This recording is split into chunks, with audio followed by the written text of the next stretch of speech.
ಎಲ್ಲರಿಗೂ ನಮಸ್ಕಾರ. ಮಾಧ್ಯಮ ಮಿತ್ರರಿಗೂ ನಮಸ್ಕಾರ. ಪತ್ರಿಕಾ ವರ್ಗದವರಿಗೂ, ಸೋಷಿಯಲ್ ಮೀಡಿಯಾ ಹಾಗೂ ಯೂಟ್ಯೂಬರ್ಸ್ಗಳಿಗೆ ವಂದನೆಗಳನ್ನ ಸಲ್ಲಿಸ್ತಾ, ಪ್ಯಾರ್ ಸಿನಿಮಾ ಇದು ಪ್ಯಾರ್ ಅಂತ ಹೇಳ್ತಿದ್ದಾಗೆ ಪ್ರೀತಿಯ ಸಿನಿಮಾ ಅಂತಾನೆ ಹೇಳ್ಬೋದು. ಯಾಕಂದ್ರೆ ಹಿಂದಿ ಟೈಟಲ್ ಆಗಿರ್ಬೋದು, ಬಟ್ ಕನ್ನಡದಲ್ಲಿ ಯಾವುದು ಸಿಗ್ಲಿಲ್ಲ ಅನ್ನೋದಕ್ಕೋಸ್ಕರ ಪ್ಯಾರ್ ಅಂತ ಅಂದ್ಬಿಟ್ಟು ಇಟ್ಕೊಂಡಿದ್ದಷ್ಟೇ. ಯಾಕಂದ್ರೆ ಪ್ರೀತಿ, ಪ್ರೇಮ, ಪ್ರಣಯ ಇವೆಲ್ಲನೂ ಸಹಿತ ಬಂದಿತ್ತು. ಅದಕ್ಕೋಸ್ಕರ ಪ್ರೀತಿಗೆ ಸಂಬಂಧಪಟ್ಟಿದ್ದು ನೇಮ್ ಬೇಕು ಅಂತ ಹೇಳಿ ಪ್ಯಾರ್ ಅಂತ ಇಟ್ಕೊಂಡಿದ್ದು. ಇದಕ್ಕೆ ಮೊದಲನೇ ಆಶೀರ್ವಾದ ಮಾಡಿದ್ದು ನಮ್ಮ ಕ್ರೇಜಿ ಸ್ಟಾರ್ ರವಿಚಂದ್ರನ್ ಸರ್. ಅವರು ಇದಕ್ಕೆ ಒಪ್ಕೊಂಡಾಗ್ಲೇನೆ ಅನಿಸ್ತು, ನಾವು ಪ್ಯಾರ್ ಅಂತ ಇಟ್ಟಿದ್ದಕ್ಕೂ ಟೈಟಲ್ ಇಟ್ಟಿದ್ದಕ್ಕೂ ಸಾರ್ಥಕ ಅಂತ ಅನಿಸ್ತು. ಅದು ಅವ್ರ ಕೋಆಪರೇಷನ್ ಆಗಲಿ, ಅವ್ರ ಸಪೋರ್ಟ್ ಆಗಲಿ ಯಾವುದೇ ಕಾರಣಕ್ಕೂ ಮರೆಯೋಕ್ಕಾಗಲ್ಲ. ಯಾಕಂದ್ರೆ ಇಲ್ಲಿ ತನಕ ಸಿನಿಮಾ ಬಂದಿರೋದಕ್ಕೆ ಕಾರಣ ಪ್ರಮೋಷನ್ ಆಗಲಿ ಪ್ರತಿಯೊಂದಕ್ಕೂ ಸಹಿತ ಅವರು ಮುಖ್ಯ ಕಾರಣರಾಗಿದ್ದಾರೆ. ಅಷ್ಟು ಖುಷಿ ಇದೆ ಅವರು ನಮ್ಮ ಸಿನಿಮಾದಲ್ಲಿ ಆಕ್ಟಿಂಗ್ ಮಾಡಿದ್ದಕ್ಕೂ ಒಪ್ಕೊಂಡಿದ್ದಕ್ಕೂ ತುಂಬಾ ಖುಷಿ ಇದೆ. ಇವಾಗ ಪ್ಯಾರ್ ಅಂತ ಸಿನಿಮಾ ಬಂದಾಗ ಮೇನ್ ನಾವು ಕಾನ್ಸಂಟ್ರೇಟ್ ಮಾಡಿದ್ದು ಮ್ಯೂಸಿಕ್ ಅಂತ ಬಂದಾಗ ನಾನು ಫಸ್ಟು ಪಂಡಿತ್ ಸರ್ ಹತ್ರ ಡಿಸ್ಕಸ್ ಮಾಡಿ, ಮೊದಲನೇದಾಗಿ ಸಾಂಗ್ಗಳನ್ನ ಚೆನ್ನಾಗಿ ಇತ್ತು ಅಂತಂದ್ರೆ ನಮ್ಗೊಂದು ಸ್ಟೋರಿ ನಾವು ಸ್ಕ್ರೀನ್ ಪ್ಲೇ ಮಾಡೋದಕ್ಕಾಗ್ಲಿ, ಆಮೇಲೆ ನಾವು ಸ್ಟೋರಿ ಯಾವ ರೀತಿ ಫಸ್ಟ್ ಇಂದ ಲಾಸ್ಟ್ ತನಕ ತಗೊಂಡು ಹೋಗೋದಕ್ಕಾಗ್ಲಿ ಅದೊಂದು ಮೂಲ ಇನ್ಸ್ಪಿರೇಷನ್ ಅಂತ ಹೇಳ್ಬೋದು. ಯಾಕೆ ಅಂತಂದ್ರೆ ಮ್ಯೂಸಿಕ್ ಕೇಳ್ತಾನೆ ಅದು ಚೆನ್ನಾಗಿತ್ತು ಅಂತ ನಾವು ಇನ್ನೂ ಸಹಿತ ಚೆನ್ನಾಗಿ ಶೂಟ್ ಮಾಡ್ಬೋದು, ಇನ್ನೂ ಚೆನ್ನಾಗಿ ಅದನ್ನ ಹೇಳ್ಬೋದು ಅನ್ನೋದೊಂದು ಕಾನ್ಫಿಡೆನ್ಸ್ ಇರೋದ್ರಿಂದ ಮೊದಲನೇ ಡಿಸ್ಕಷನ್ ಮ್ಯೂಸಿಕ್ ಡೈರೆಕ್ಟರ್ ಜೊತೆ ಆಗಿದ್ರಿಂದ ತುಂಬಾ ಚೆನ್ನಾಗಿ ನಮಗೆ ಮ್ಯೂಸಿಕ್ ಮಾಡಿಕೊಟ್ರು. ಇದು ಒಂದೇ ಮಾತಲ್ಲಿ ಹೇಳೋದಾದರೆ ನಾನಿನ್ನ ಪ್ರೀತಿಸುವೆ ಅಂತ ಅಂದ್ಬಿಟ್ಟು ಒಂದು ಲೈನಿಂದ ಸ್ಟಾರ್ಟ್ ಆಗಿದ್ದು ಸಾಂಗ್ ಇದು. ಆಮೇಲೆ ಹೋಗ್ತಾ ಹೋಗ್ತಾ ಎಲ್ಲ ಮ್ಯೂಸಿಕ್ ಕಂಪೋಸಿಷನ್ ಎಲ್ಲ ಚೆನ್ನಾಗಾಯ್ತು. ಆಮೇಲೆ ಅದಕ್ಕೆ ಕವಿರಾಜ್ ಸರ್ ಲಿರಿಕ್ಸ್ ಬರ್ಕೊಟ್ರು. ಆ ಲಿರಿಕ್ಸ್ ಇಂದ ನಮ್ಗೆ ಎಲ್ಲೋ ಒಂದ್ ಕಡೆ ಈ ತರ ಲಿರಿಕ್ಸ್ ಆಮೇಲೆ ಈ ತರ ಮ್ಯೂಸಿಕ್ ಕಂಪೋಸಿಷನ್ ಇದ್ದಾಗ ಇದಕ್ಕೆ ಒಂದು ಒಳ್ಳೆ ವಾಯ್ಸ್ ಬೇಕು ಅಂತ ಹೇಳಿ ನಾವು ಕನ್ನಡದಲ್ಲೂ ಸಹಿತ ಒಂದಷ್ಟು ಆಪ್ಷನ್ಸ್ ಗಳನ್ನ ಇದ್ ಮಾಡಿದ್ವಿ. ಬಟ್ ನಾನು ಮೊದಲನೇ ಸಿನಿಮಾ ಆಗಿರೋದ್ರಿಂದ ಒಂದ್ ಸ್ವಲ್ಪ ಅದಲ್ದೇನೆ ಒಂದು ಇದುವರೆಗೂ ಆಡಿದ್ದಾರೆ ಅಂತ ವಾಯ್ಸ್ ಅಂದ್ರೆ ತುಂಬಾ ಗ್ಯಾಪ್ ಆಗಿರೋಂಥ ವಾಯ್ಸ್ ನ ಸರ್ಚ್ ಮಾಡ್ತಿರ್ಬೇಕಾದ್ರೆ ಶ್ರೇಯಾ ಘೋಷಾಲ್ ಮೇಡಮ್ ಹತ್ರ ಆಡಿಸ್ಬೇಕು ಅಂತ ಡಿಸಿಷನ್ ತಗೊಂಡ್ವಿ. ಯಾಕಂದ್ರೆ ಅವರು 7 ಇಯರ್ಸ್ ಆಗಿತ್ತು ಆಡಿ ಕನ್ನಡದಲ್ಲಿ. ಯಾಕೆ ನಾವು ಅವ್ರ ಹತ್ರ ಆಡಿಸ್ಬಾರ್ದು, ಅದಲ್ಲದೆ ಇಂಥ ಮೆಲೋಡಿ ಸಾಂಗ್ ಅವ್ರ ಹತ್ರ ತುಂಬಾ ಚೆನ್ನಾಗಿ ಆಡಿಸ್ಬೋದು, ಆಮೇಲೆ ಚೆನ್ನಾಗಿ ಕೇಳಿಸುತ್ತೆ ಅನ್ನೋದಕ್ಕೋಸ್ಕರ ನಾವೆಲ್ಲ ಟ್ರೈ ಮಾಡಿ ಸೋನು ನಿಗಮ್ ಹಾಗೂ ಶ್ರೇಯಾ ಘೋಷಾಲ್ ಮೇಡಮ್ ಹತ್ರ ಇಬ್ರು ಕಾಂಬಿನೇಷನ್ ಆಡಿಸಿದ್ವಿ. 7 ವರ್ಷಗಳ ನಂತರ ಇಬ್ರು ಕಾಂಬಿನೇಷನ್ ಬರ್ತಿರೋಂಥ ಸಾಂಗ್ ಇದು. ತುಂಬಾ ಅದ್ಭುತವಾಗಿ ಆಡಿದ್ದಾರೆ. ಅದೇ ರೀತಿ ನೆಕ್ಸ್ಟ್ ಚಾಲೆಂಜಿಂಗ್ ಏನಂತಂದ್ರೆ ಎಲ್ಲ ಕಂಪೋಸಿಷನ್ ಎಲ್ಲ ಹಾಡಾದ್ಮೇಲೆ ಯಾವ ರೀತಿ ಶೂಟ್ ಮಾಡ್ಬೇಕನ್ನೋದೇ ಒಂದು ದೊಡ್ಡ ಚಾಲೆಂಜ್ ಆಗಿತ್ತು. ಅವಾಗ ಎಲ್ಲ ಲೊಕೇಶನ್ಸ್ ಎಲ್ಲ ಸರ್ಚ್ ಮಾಡ್ತಾ ಇದ್ವಿ, ಇನ್ನೂ ಅಬ್ರಾಡ್ ಅಲ್ಲಿ ಮಾಡ್ಬೇಕು ಹಾಗೆ ಅಂತ ಮಟ್ಟೆಲ್ಲ ಸರ್ಚ್ ಮಾಡ್ತಾ ಇದ್ವಿ. ಬಟ್ ಒಂದೇ ತರ ಲೊಕೇಶನ್ಸ್ ಇವಾಗ ಒಂದ್ ಕಡೆ ಹೋಯ್ತು ಅಂದ್ರೆ ತುಂಬಾ ಖರ್ಚು ಬರುತ್ತೆ. ಫಾರಿನ್ ಗಳಲ್ಲಿ ಒಂದೇ ಕಡೆ ಎಲ್ಲ ಮುಗಿಸ್ಕೊಂಡ್ಬರ್ಬೇಕಾಗುತ್ತೆ. ಆತರ ಮುಗಿಸ್ಕೊಂಡ್ಬರ್ಬೇಕು ಅಂತಂದಾಗ ಒಂದ್ ಸ್ವಲ್ಪ ವೆರೈಟಿಗಳು ಸಿಗ್ತಾ ಇರಲಿಲ್ಲ. ಅದಕ್ಕೆ ಒಂದ್ಸರಿ ಲಡಾಖ್ ಲೊಕೇಶನ್ ನೋಡಿದ್ವಿ ನಾವು.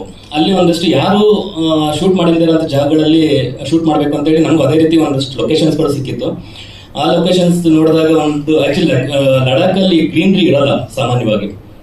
ಆ ತರ ನೋಡಿದಾಗ ಒಂದು ನಮ್ಮ ಅದೃಷ್ಟ ಏನೋ ಗೊತ್ತಿಲ್ಲ, ಒಂದು ಒಳ್ಳೆ ಪ್ಲೇಸ್ ಅಲ್ಲಿ ಗ್ರೀನ್ರಿ ಸೀನ್ ಸಿಕ್ತು. ಅದು ಮೊದಲನೇ ದೃಶ್ಯದಲ್ಲೇ ಕಾಣ್ಬೋದು ನೀವು. ಈ ತರ ಇದ್ದಾಗ ಅದು ಒಳ್ಳೆ ಫ್ಲವರ್ಸ್ ಎಲ್ಲ ತುಂಬಾ ಚೆನ್ನಾಗಿ, ಬ್ಲೂಮಿಂಗ್ ಎಲ್ಲ ತುಂಬಾ ಚೆನ್ನಾಗಿತ್ತು. ಅಲ್ಲಿ ಶೂಟ್ ಮಾಡಿದ್ವಿ. ಆಮೇಲೆ ಪ್ಯಾಂಗಾಂಗ್ ಲೇಕ್ ಶೂಟ್ ಮಾಡಿದ್ವಿ. ಆಮೇಲೆ ಇನ್ನೂ ಬೆಟ್ಟ ಗುಡ್ಡಗಳೆಲ್ಲ ಶೂಟ್ ಮಾಡಿ ಆಮೇಲೆ ನೆಕ್ಸ್ಟ್ ಚಾಲೆಂಜಿಂಗ್ ಏನಾಗಿತ್ತು ಅಂತಂದ್ರೆ ಅದನ್ನ ಕಲರ್ಫುಲ್ ಆಗಿ ತೋರಿಸ್ಬೇಕು ಅಂತ.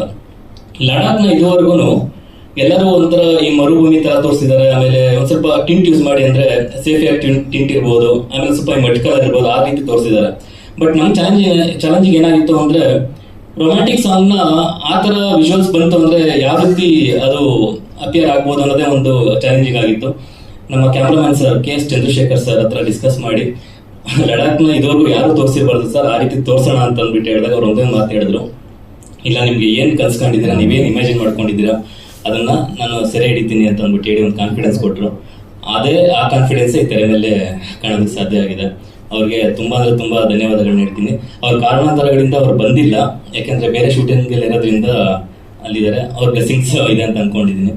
ಆಮೇಲೆ ನೆಕ್ಸ್ಟ್ ಇವಾಗ ರೊಮ್ಯಾಂಟಿಕ್ ಸಾಂಗ್ ಅಂತ ಅಂದಾಗ ಇನ್ನೊಂದು ಚಾಲೆಂಜಿಂಗ್ ಕೋರಿಯೋಗ್ರಫಿ ಅಂತ ಬಂದಾಗ ನಮ್ಮ ರಾಹುಲ್ ಮಾಸ್ಟರ್ ಜೊತೆ ಡಿಸ್ಕಸ್ ಮಾಡಿದಾಗ ಅವ್ರು ಹೇಳಿದ್ರು, ಇವು ಸ್ಟೆಪ್ಸ್ಗಳಿದ್ದಾಗ ಅದೊಂದು ವೆರೈಟಿ ಆಫ್ ಸಾಂಗ್, ಬಟ್ ಈ ಸ್ಮೂತ್ ಸ್ಟೆಪ್ಸ್ಗಳಿರ್ಬೋದು, ರೊಮ್ಯಾಂಟಿಕ್ ಕೆಮಿಸ್ಟ್ರಿ ಬಿಲ್ಡ್ ಆಗಂತ ಸೀನ್ಗಳಿರ್ಬೋದು, ಇಂಥವೆಲ್ಲ ತುಂಬಾನೇ ಅದು ಹೀರೋ ಹೀರೋನ್ ಮಧ್ಯೆ ಚೆನ್ನಾಗಿ ಕೆಮಿಸ್ಟ್ರಿ ಇದ್ರೆ ಮಾತ್ರ ಸಾಧ್ಯ. ಅದು ಆಕ್ಚುಲಿ ಟಫ್ ಆಕ್ಚುಲಿ ಹೇಳ್ಬೇಕು ಅಂತಂದ್ರೆ ಅಷ್ಟು ಈಸಿ ಅಲ್ಲ.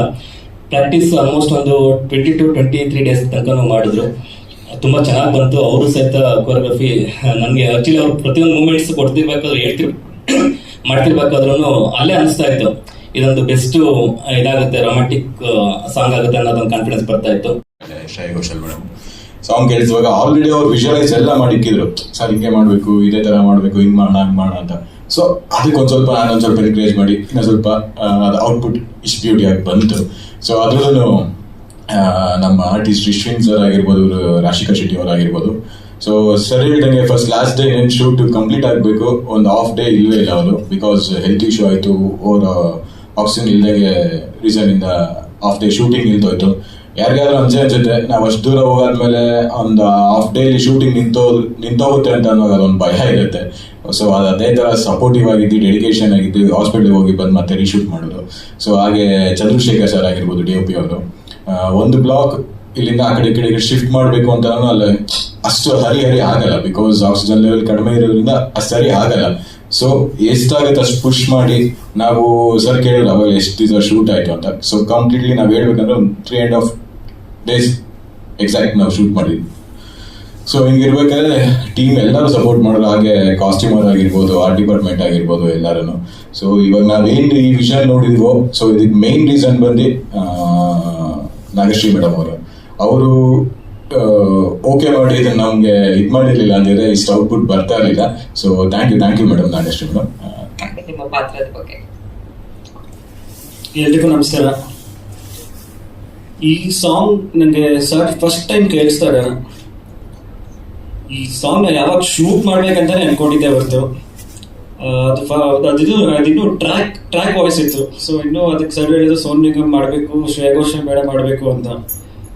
ಅವ್ರದ್ದು ಎಲ್ಲ ಆರ್ಟ್ಸ್ ಆದ್ಮೇಲೆ ಫೈನಲ್ ವರ್ಷನ್ ಬಂದಾದ್ಮೇಲೆ ಶೂಟಿಂಗೇ ಕಾಯ್ತಿದ್ರು. ಬಿಕಾಸ್ ಸರ್ ಹೆಂಗೆ ಅಂದರೆ ಒಂದು ವಿಜುವಲ್ ಕೊಟ್ಬಿಟ್ಟಿದ್ರು, ಈ ಥರನೇ ಶಾರ್ಟ್ಸ್ ತೆಗಿಬೇಕು, ಈ ಥರನೇ ಒಂದು ವಿಜುವಲ್ ಇರುತ್ತೆ.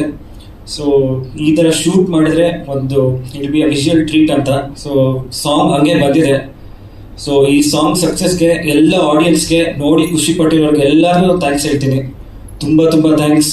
ಹಾಗೂ ಮೀಡಿಯಾದವ್ರಿಗೆ ಸಪೋರ್ಟ್ ಮಾಡಿರೋದಕ್ಕೆ ತುಂಬ ಥ್ಯಾಂಕ್ಸ್. ಈ ಸಾಂಗ್ ಶೂಟ್ ಮಾಡಬೇಕಾದ್ರೆ ಅದಕ್ಕಿಂತ ಇನ್ನೊಂದು ಥ್ಯಾಂಕ್ಸ್ ಹೇಳ್ಬೇಕಂದ್ರೆ, ಈ ಸಾಂಗ್ಗೆ ರವಿ ಸರ್ ಅವರು ಬಿಗ್ ಬಾಸ್ ಬಂದಿದ್ರು ನಮ್ಮ ಜೊತೆ. ಸೊ ಅಲ್ಲೊಂದು ಮ್ಯಾಸಿವ್ ಲಾಂಚ್ ಅಂತಾನೆ ಹೇಳ್ಬೋದು ಸಾಂಗ್. ಇದಕ್ಕೆ ಯಾವುದೋ ಆಗಿರಲಿಲ್ಲ ಅನ್ಕೋತೀನಿ ಆ ಥರ. So thanks to Bigg Boss team and Ravi sir. Usually Ravi sir ಹೋಗಲ್ಲ, ನಮ್ಮ ಟೀಮ್ಗೆ ಸಪೋರ್ಟ್ ಮಾಡಬೇಕು ಅಂತ ನಮ್ಮ ಜೊತೆ ಬಿಗ್ ಬಾಸ್ ಬಂದು ನಾನು ರವಿ ಸರ್ ಹೋಗಿದ್ವಿ. ಸೊ ಅಲ್ಲಿ ಫಸ್ಟ್ ಸಾಂಗ್ ಲಾಂಚ್ ಆಯಿತು. ಅಲ್ಲಿ ಎಲ್ಲ ಕಂಟೆಸ್ಟೆಂಟ್ಸ್ ಎಲ್ಲ ಇಷ್ಟಪಟ್ಟರು. ನಾವು ಡ್ಯಾನ್ಸ್ ಮಾಡಿದ್ವಿ. ಸೊ ಅದು ಎಷ್ಟೊಂದು ಏರ್ ಆಗಿದೆ. ಸೊ ಅಲ್ಲಿಂದಾನೇ ನಮ್ಮ ಫಸ್ಟ್ ಸಕ್ಸಸ್ ಸ್ಟಾರ್ಟ್ ಆಗಿದ್ದು. ಬಿಕಾಸ್ ಅದು ಶೋ ಬರೋಕ್ಕಿಂತ ಮುಂಚೆ ಪ್ರೀವಿಯಸ್ ಲೈವ್ ಬಂದಿದ್ದು ವೈರಲ್ ಆಗೋಯ್ತು.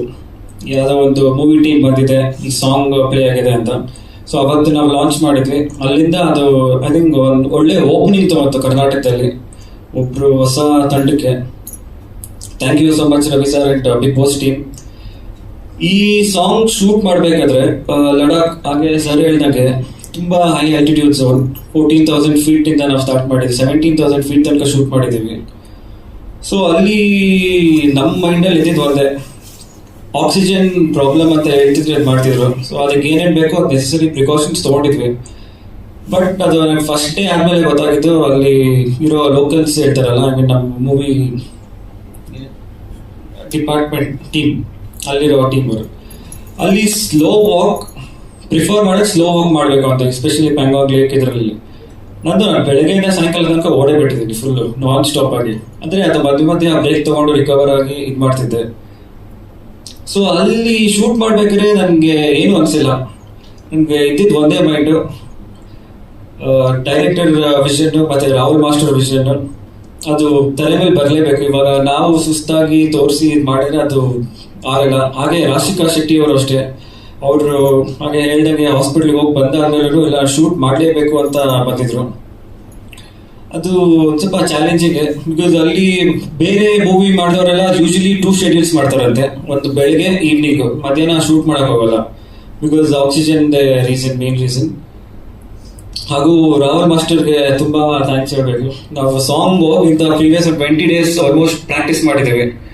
ಸೊ ನೀವಾಗಲೇ ಒಂದು ನೋಡಿರ್ಬೋದು, ಇಲ್ಲಿ ರಾಶಿಖಾನ ನಿಂತ್ಕೊಂಡಿರ್ಬೇಕಾದ್ರೆ ಒಂದು ಡ್ರೋನ್ ಶಾಟ್ ರೋಲ್ ಆಗಿದೆ. ಅದು ಆಲ್ಮೋಸ್ಟ್ ಏನಿಲ್ಲ ಆದ್ರೂ ಒಂದು 2 minutes ಮೇಲೆ ಶೂಟ್ ಆಗಿರೋದು. ಆ ಶೂಟ್ಗಿಂತ ಮುಂಚೆ ನಾವು ಫುಲ್ ಓಡ್ಬಿಟ್ಟಿದ್ವಿ. ಆಲ್ಮೋಸ್ಟ್ ಒಂದು 5 to 10 minutes ನಾನ್ ಸ್ಟಾಪ್ ಓಡಿ, ಅದು ಸುಸ್ತಾಗಿ ಒಂದು ಎಕ್ಸ್ಪೀರಿಯನ್ಸ್ ಎಲ್ಲ ತುಂಬಾ ಚೆನ್ನಾಗಿತ್ತು. ಇವಾಗ ಸಾಂಗ್ ನೋಡ್ತಿದ್ರೆ ಅದು ಅವೆಲ್ಲ ಏನು ಇಲ್ಲ ಅನ್ಸುತ್ತೆ ಜನ ತೋರಿಸಿರೋ ಪ್ರೀತಿಗೆ.